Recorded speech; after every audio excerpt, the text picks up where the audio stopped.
nze temumanyira temumanyi you understand era yenna ayagala ayina kyayagala tomumanyi nze ni mwana wa mwami okitegedde nze bankuza bulungi nasoma ne mmala nze nakwira mu kikomera am sorry ndi mwana wa mwami mumanyira ni mmwe by the way video mulowooza bu opinion bumatalinga nnyo. So Rabadaba bwe yawandise yategeezezza eggwanga nti ye ne Nnaalongo bayawukana dda mu mwezi gwali gwa 10 mu mwaka 2022 era bayina ensonga zaabwe ez'enjawulo ezabatuusa ku kwawukana kwabwe. So nga agamba mwe abamusibako ekigambo nti alina omukono mu kuteeka stress kono omukyala n'amuleetera okutuuka mu kifaananyi kino ekyokufa abagamba nti come on this is 2026 tuli mu mwezi gwa 7 twayawukana dda 2022 mu mwezi ogw'e10 awo yatandikidde mu paragraph eyasookedde ddala ofuna bulungi. So agamba nti omukyala y'omu ono babadde bakyafuna obudde ne basinkanamuko mu biseera ebyenjawulo naye we yasembayo okusinkana n'omukyala ono omukyala yali amaze okumulaga nti afunye omwagalwa omulala era nga ye omulangira n'omuzaana Nakibinge so ne bafuuka omulangira n'omuzaana Nakibinge yali amaze okufuna omwagalwa nga bamuyita Nakibinge oba onfuna kaakati ng'avudde ku mwana w'omwami ng'agenze kumulangira ye Nnaalongo kano ka video tugenda kafunako mu maaso awo kati tumala okumalayo ensonga ya Rabadaba mu muko gw'okubiri. Rabadaba ono bambi yabagambye nti mwenna abagamba nti Maggie, thank you producer Kisubi Jackson, mwenna abagamba nti Maggie bamudipotinga okuva e London oba UK nti mwogera mawulire ga bulimba nti Maggie yali agenda e UK nga wakomawo e Uganda n'amalawo ennaku oba wiiki nga waddayo paka we yasanga nti nno okutambula kuno okw'okugenda nga wadda ate nga amalayo akaseera katono either mu Uganda oba e UK n'abeera nga akyusakyusa ensi yakisanga nga kya bbeeyi nnyo nga kifuuse kya bbeeyi gy'ali ate nga akaseera ako yali amaze okubeera nga aluzinga flat. Kakati kandowooze flat ategeeza kalina kubanga it is FLAT ebeera kalina yali amaze okubeera nga aluzinga kalina oba okitegeera. So ng'agamba nti mukyo ng'alina okubeera nga ate addamu okola strategy ey'okuba nga ate yeesitula financially. So mwenna bagamba nti baali bamudipotinze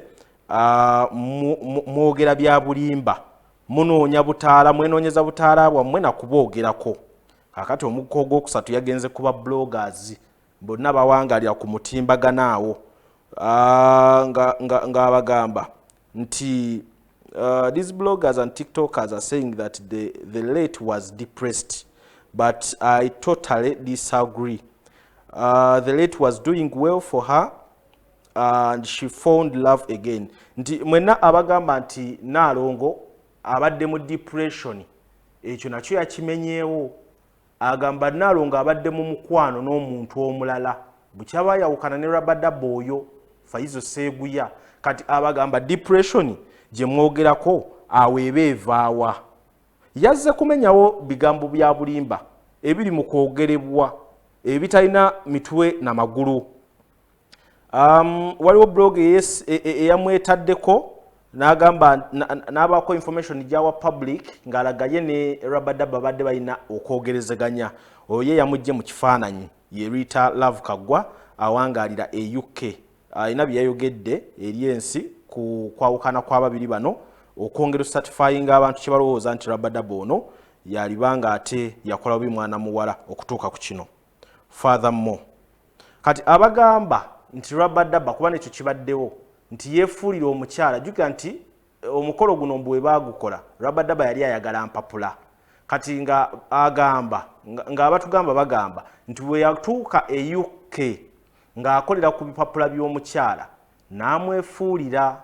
kati Rabadaba n'ekyo nakyo akiwakanya abagamba mmwe abagamba nti yatuuka ew'omukyala n'amwefuulira waba nga baayawukana mu kaseera katono nnyo asobola atya okubeera nga mu kaseera ako ye yafuna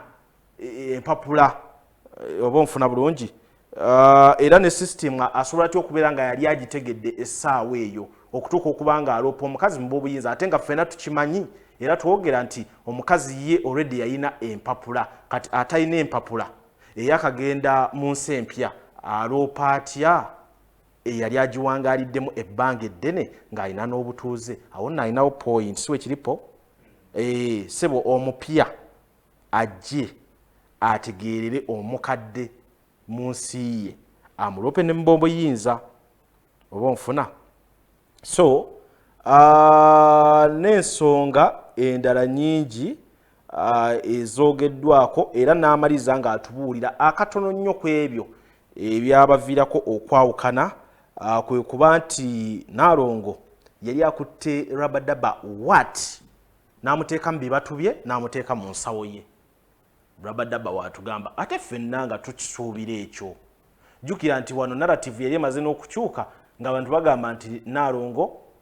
yawasizza Rabadaba ate kati omanye ekigambo ng'ekyo kitandika okuvaayo baba batandise okulaga nti zonna ssente ezikoze ebintu za mukazi kaakati bwe tuba nga twatandikira ku narrative eyo kikye wali osuubira so ye mwana mulenzi bambi Seguya Faizo Swahaba tuwe ku kali ak'omwana w'omwami ka video producer abantu njagala kasukaali kalinyaako tuweemu moving Munyonyo because I have a wife. I've been living in Muyenga for 8 years. Mbadde nsula Muyenga naka moving Munyonyo because I have a wife. I've been living in Muyenga for 8 years. You don't just live in Muyenga for 8 years. Everybody knows I've been living at Muyenga Cash Gym for 8 years. Tomala gasula yeyo nga toyina sente. Temutu siri walidako. Just mukole research mubulirize ku bantu. Okay? Nze temumanyira temumanyi. You understand? Era yenna ayina kyagala tomumanyi nze. Nze ni mwana wa mwami. Okitegedde ze bankuza bulungi nasoma ne mmala. I went to Kampala Parent School. Okay? I finished my secondary from Green Hill Academy. Okay? And went to Makerere University and did a bachelor's in information technology and finished it. Okay? What am I trying to show you? I'm trying to show you my background, where I come from, who my parents are. Okay? Nze nakwira mu kikomera, I'm sorry.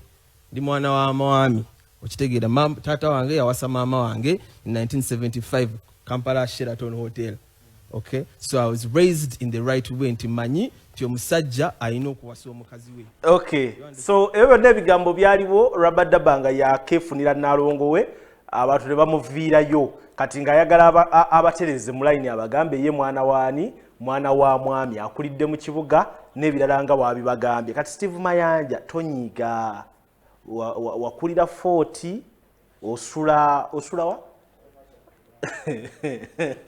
kakati temunyiga kino muzimba ki tuli mu kuzimba kisulo ky'abayizi tukubye okuva ku plan ne wano wenna ne wantu nga balabye twayerulawo bweruzi kubanga kyali kiwonko nze lujja banyabo ne basebo abatugoberera okwetola ensi yonna nkomyewo n'omukulu ono mu staffa owalihira Construction Company Limited era nga wano tuli ku site refresh ekyateekebwa mu ssomero lyaffe eddungi agenda kubanga atubuulira bazimba kiki kino kyenkakasa bwe obudde mu bukutte okusinziira omulimu guno we gwatandikidde ne we tutuuse mu kaseera katono kale sooka obeere ng'obambuulizaako tutandikirawo ebigambo. Okay, abatulaba Kafton nze Nsuuga Mustafa nkola ne Alihira Construction Company tusangibwa ku Grand Imperial atwetaaze namba zaffe ziri 3 zonna nga baziragaawo kakati mbalamusizaako balamusiza ddala tubadde tuludde okulabagana mu kamera muno naye mukisa kya Mukama Kafton yetunoonyezaako era omanyi tuli mu mwaka nga gutambudde wano abantu batandika okukuba plan ez'okuzimba oba okutuukiza ebirooto byabwe in terms of construction kati kiba kyabulyaza amaanyi awo tabalaga bantu batuufu basobola bakolera mulimu mulungi oba nfuna bulungi so abatulaba Alihira Construction Company egenda bakolera bintu ki mu construction. Okay, kati Alihira Construction Company tuli bagazi n'okusinga omuntu kyandikoze ki kyandirowoozezzaako. For example kati nga omulimu gwe tuliko twagutandika from zero. Engamba from zero kitegeeza tukubye okuva ku plan ne wano wennyini ne wantu nga balabye twayerulawo bweruzi kubanga kyali kiwonko. So twayerulawo twakuba plan ate nga ne plan yino tugikoze ki gitadde mu nkola. So tuli bazimbi okuvaira ddala wansi mu bigambo mu plan tubiteeka ku paper mu plan ne tubiteeka ate ne mu bikolwa ng'ekizimbe bwe bakiraba. So nga ate tuli mu bintu ebyenjawulo, tuli mu masannyalaze, tuli mu tiles, tukola biodigesters. Bangi nnyo batumanyidde biodigesters naye tobula Capital mutunoonyaako mu bintu kati nga bino ebyokuzimba kuba nsonga nti baali bali sitaaka bamanyi bakola bukozi ki biodigesters. Okay. So kati awo tuli basajja bakuba ekintu mu ngeri ya njawulo bagazi n'okusinga kye mulowooza. Bulijjo njagala okulabako we bazimba mu kifo nga si kya muswetwe nga ekifo kya lusozi kiserengeta. Bulijjo mmanyi ploti wezikyo zibeera yakusala terina kyosobola kukolerawo naye olwaleero kati mbuli ano mwakoze mutya okulaba nti ekizimbe kiri mu layini ate waserengeta. Okay. Kakati ebifo landscapes ezirimu ezislidinga ziri a bit tricky. Waliwo esliding ekisusse ate waliwo eslidinga ekiri moderate. So osobola ozizanyisa zombi bwe kyowira kyoyagala. Kati eno yaffe yali esusse ng'eserengeta nnyo kyovula twatema ne tufuna omuseetwe twagwekolera. Then ate waliwo endala gy'osobola otuukako nga kaserengetamu katono kitegeeza omusingi gwo oba obuzimba bujja beera muwanvu nnyo emmanga eri gye kaserengetera ate eno gye kava bujja beera mu mpimpiko. So ewaffe gwe guno gwe twafunye kubanga almost wonna twakoze twakoze nga wali flat. Okay. Kati ekigulumu kino ekiba kisigadde ekyengulu wano we mwatemye wano kati kyo mba mugenda kukikolera ki kuba kati ndaba eri waggulu essomero gye liri wansi eno ate ne mubanga gye musetinze ekizimbe wano wagenda bba watyo olwo. Okay, kakati wano eno era nga olaba ettaka nti nno bwerusukkanga mukoka ayitako nnyo liba litandika okuserengeta liserengeta likulukuta oba nga olaba erosion. Kakati kye tujja okukola mu ddeeyo tujja liteekako retainer oba ekisenge ky'amayinja kirikwatire wamu. First of all kinyweza ettaka, ekyokulala kijjayo beauty y'ekifo kubanga ekizimbe nga kino eno ngeri nga tumaze okiteekawo lekyola leka nga ate wafaana we watyo. Tulina okwongera obeautifyingawo ate n'okwongera obugumu bwawo. Kati awo kyonna kye twakwogerako kibalaga obukugu abasajja bano bwe bayina mu nkola y'emirimu. Kati tudde ku mulimu gwe nnyini kino muzimba ki? Kakati abatulaba bassebo ne bannyabo wano tulaba tuli mu kuzimba kisulo ky'abayizi. Kisulo ky'abayizi tujja batwalako eyo balabe nga 3Ds njazikuwa balabe ekinaabeera nga kiwedde.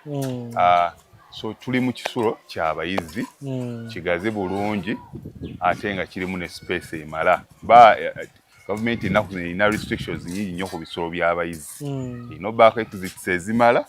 nga olabye mu bujja olaba ku 3D yaffe ate n'ebirala bingi nnyo gavumenti bye beeyagala mu kisulo naye nga specifical olwaleero tuli ku kisulo ky'abalenzi. Yes. Kyemuli mu kuzimba tuliwa wano? Eno tuli Kasanje. Tuli Kasanje okutuuka e Kasanje abamu bayita ku kyettaka abalala bayita ku mazzi na Kiwogo. Kitegeeza mu buli kitundu ky'eggwanga mutuukawo? Yes, mu buli kitundu ky'eggwanga tutuukayo tukola mu ggwanga lyonna whether oli Arua, oli Karamoja, oli Ntebe, oli eno Kasanje nga gye tuli muba mutukola ki tuukayo. Just abakafutemu abalala tunoonyaako naye nga ffe tutambula nga ffe. Muzimba kizimbe kya kalina oba muzimba kya wansi? Kino tuzimba kizimbe kya wansi si kya kalina. sikalina empagi zino zaaki ze mutaddemu okusookera ddala ndaba biimu ku musingi eyeetooloola then ne ndaba ne kolomu ezambuka ate kizimbe kya wansi lwaki kakati biimu eno eyeetooloola omusingi eti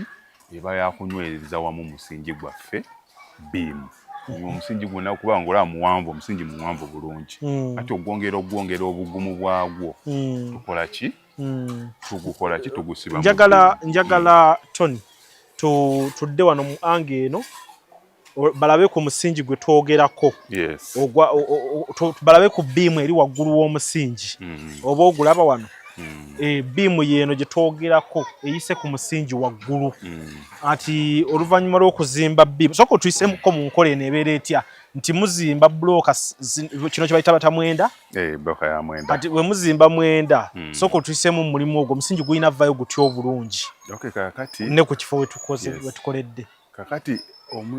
omuntu waffe yenna ali eyo ekizimbe kyolabika obulungi ebizimbe bino ebiri modern ennaku zino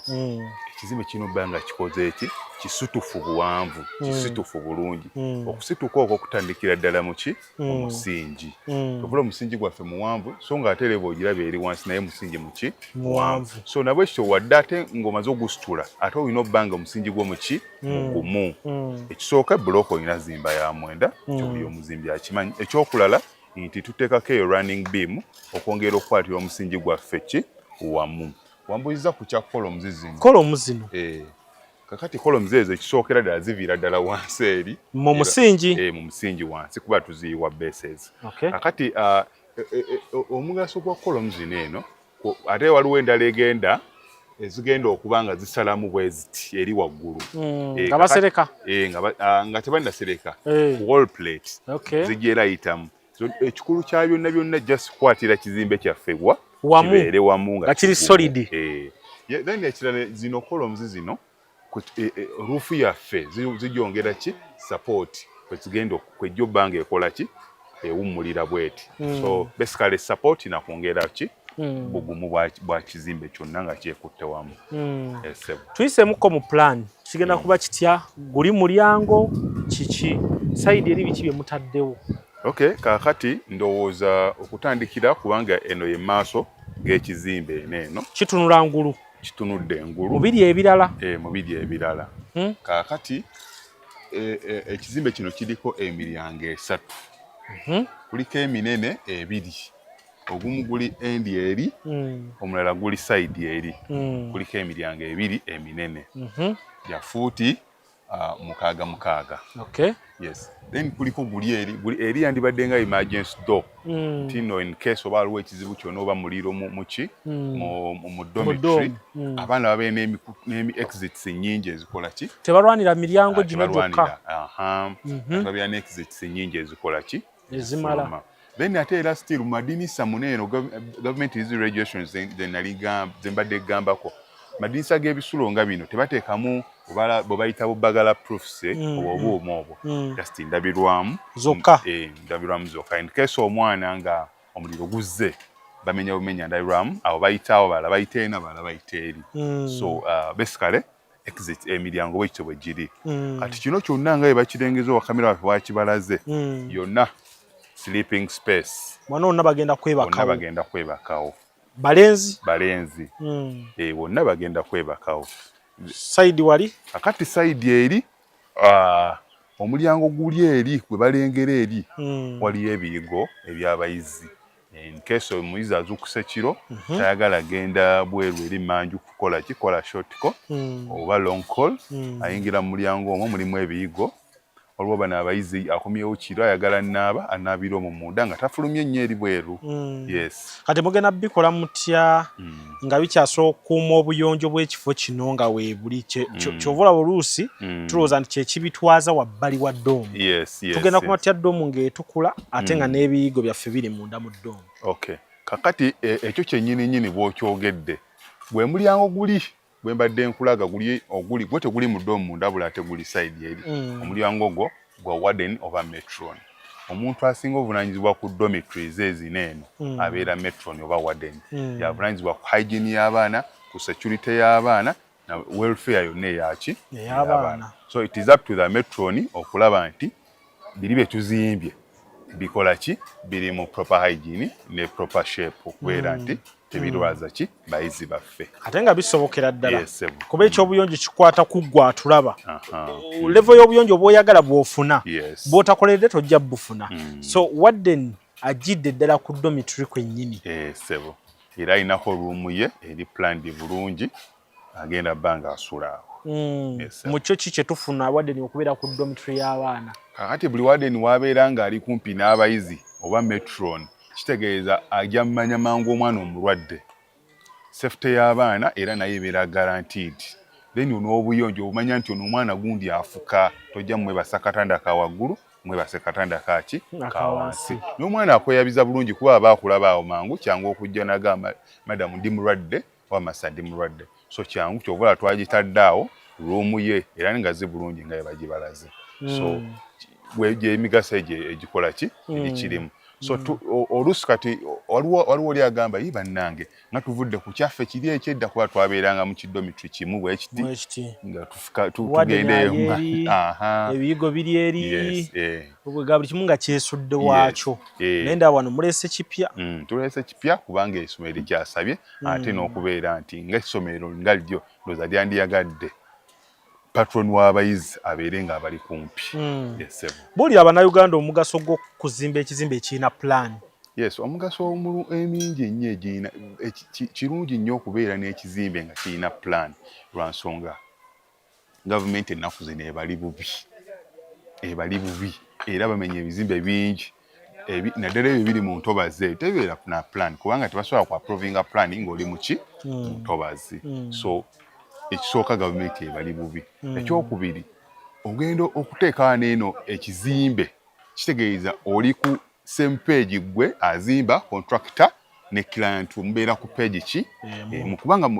ku pepa muba mukikola ki mukiraba size zennyini ze mwagala z'abayagamba so migaso mingi egikola ki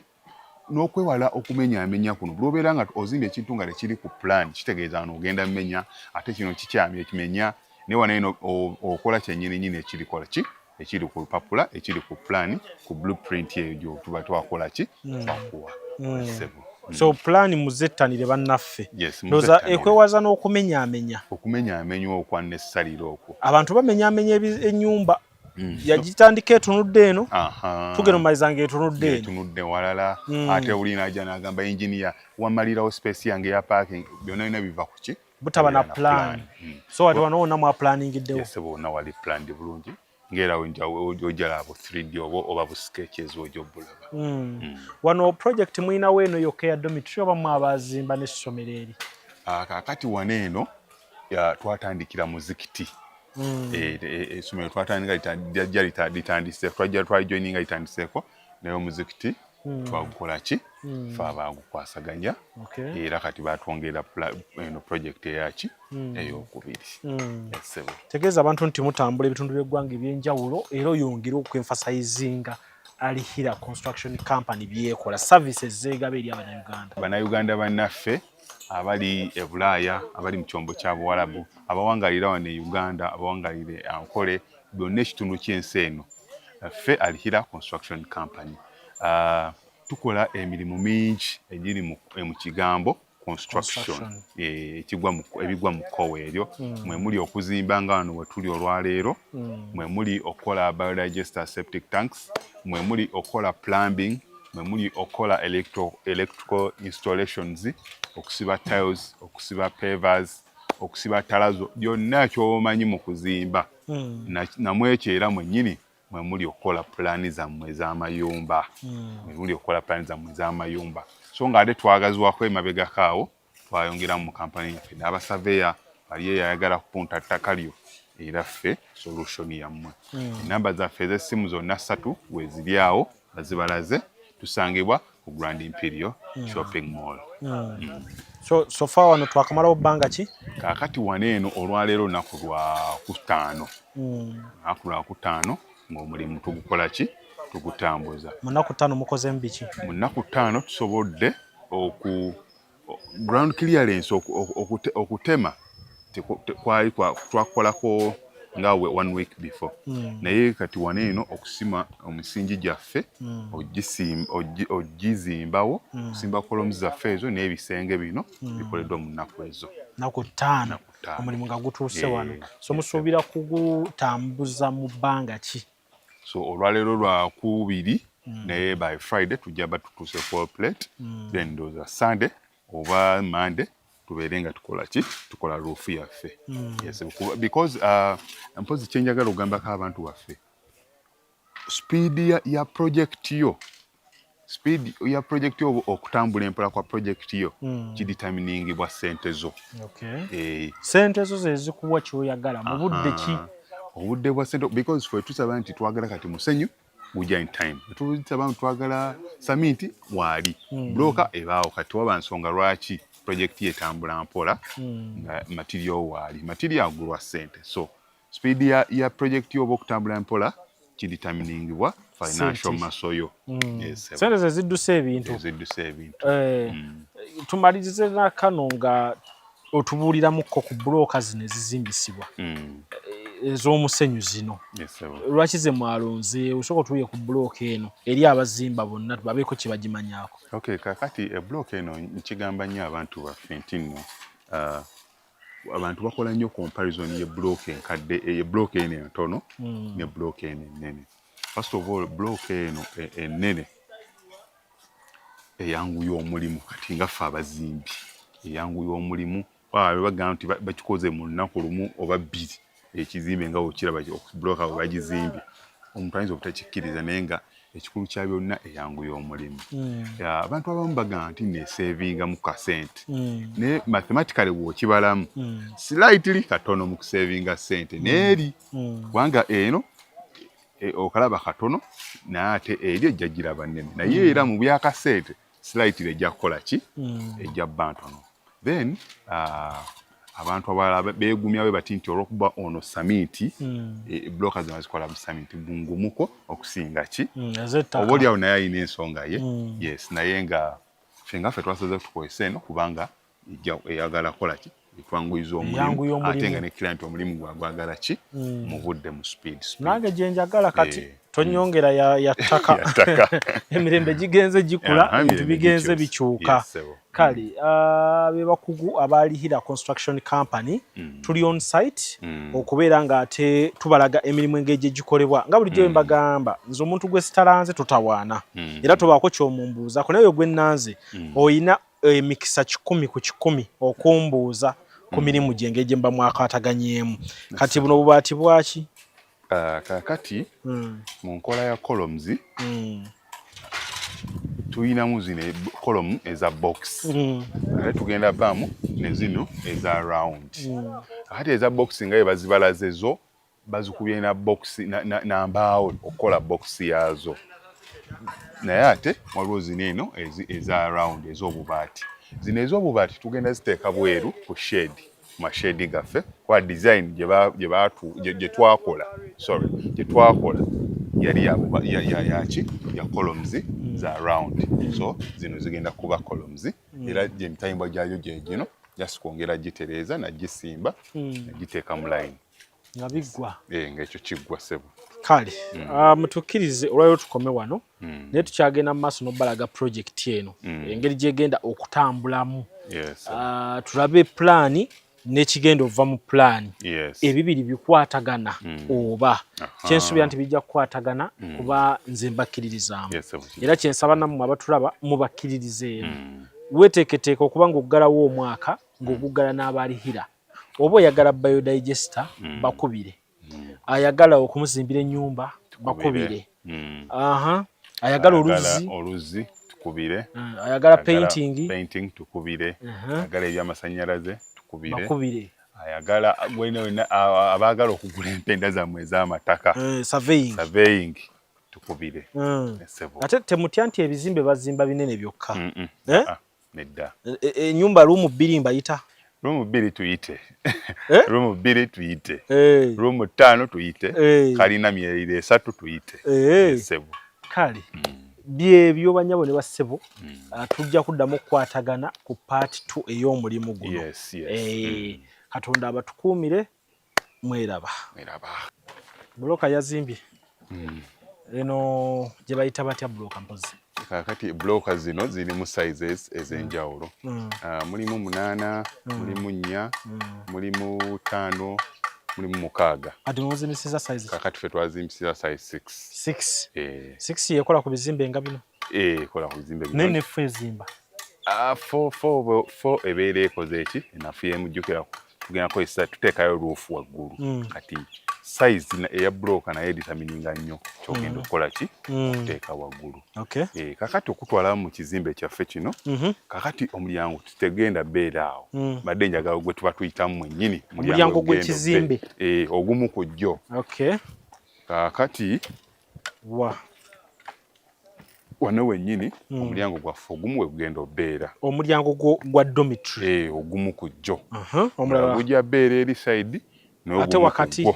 akati awo wakati bisenge just eno veranda shade naye nga waliwo ekisenge okuva ku guno omulyango paka oguli omulyango ate shade era mwatadde mbuli obusalamu just kati bino bya musingi biri eyo wansi bajja tugenda yiwe enkokoto naye nga just kati ekyolina oconsideringa kye kino kisenge kino kisenge kirwaninga okuvanga wano paka ne wali eyolewa ku mulyango wano kisenge kati wano oba oyingira wano wano oba oyingira mugenda kukyawula yawulamu ate tugenda kwawulamu gino just misingi kintu kubeera nga kiri waki wamu eyo bakado nga olaba ennyumba yo ntino bakadozi kweziri nga olaba nti bakadozi ku nyumba zibeera eno ng'ewali kitchen kakati kale nene kitwale nti bakado yaffe wano nsigala nfuluma nenyingira osigala ofuluma nawali wayingira esebo kakati space eno yonna esigadde butanda bw'abaana buno bwonna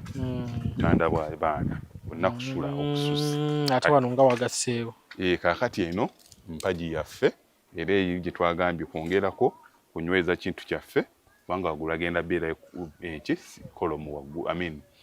sirabu agenda beerayo kasolya kati biimu yaffe egenda bbanga eva ku kisenge ekimu okudda ku kirala esebo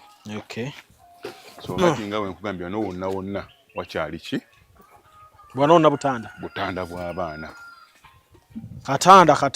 katanda omuyizi waffe bw'anaaba ng'avudde oba avuddemu eri nsonda esembayo eri oba wa kasitaba ng'ali mu ddoomu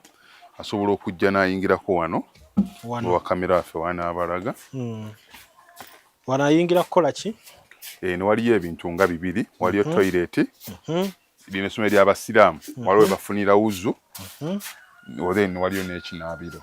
so eno ye room eno buno obuyigo kiyigo toilet ne bafunira wuzu byonna biri bwana byonna biri mweno ate bingi bingi then omuyizi waffe n'abazimbi bonna basiraamu abazimbi nabo mulimu abasiraamu n'abatali basiraamu ye alihila construction company tebola madini bonna ebeera nabo kakati omulyango guli ogwokubiri gwe twayogeddeko guli wano eno era wano ndaba njimiridde mu mulyango kakati nga twagambye ekiba kirungi ozimba ekinu nga kiri ku ki plan omuyizi bw'afuluma mu guno omulyango guno kitegeeza alina nnyo ogwaki ogwa metro oba warden kati kitegeeza eno ruumu yaki tugenda wa warden kati doomu tugifulumye mu mulyango omulala katugenze wa warden mulyango guli kumpi n'eddoomu kati eno ye ruumu yani warden ya warden oba metron gwe banaasiima bo so bwekityo ekizimbe kyaffe kigenda okufaanana beera